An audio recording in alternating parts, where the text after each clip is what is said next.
روایت ہے کہ پیغمبر اکرم صلی اللہ علیہ وآلہ نے فرمایا کہ ماہ مبارک کا ہر دن ہر شب ایک خاص فضیلت کی حامل ہے، ایک خاص مرتبہ رکھتی ہے، اور ہر دن کی مخصوص دعائیں بھی وارد ہوئی ہیں۔ اسی طرح سے ہم جو ہے وہ 30 دن کی دعائیں اپنے اس پروگرام میں آپ حضرات کے سامنے پڑھیں گے۔ پہلے دن کی دعا آپ کے سامنے اس کا ترجمہ پیش کر رہے ہیں، ترجمہ سمجھیں اور اس کے بعد انشاءاللہ ہم عربی پڑھیں گے۔ بسم اللہ الرحمن الرحیم۔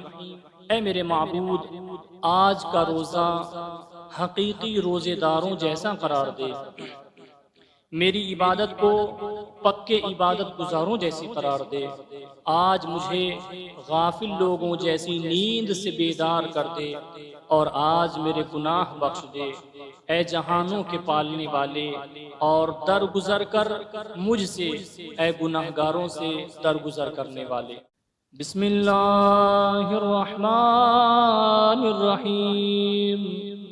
اللہم اجعل صیامی فیہ صیام الصائمین، وقیامی فیہ قیام القائمین، ونبہنی فیہ عن نومۃ الغافلین،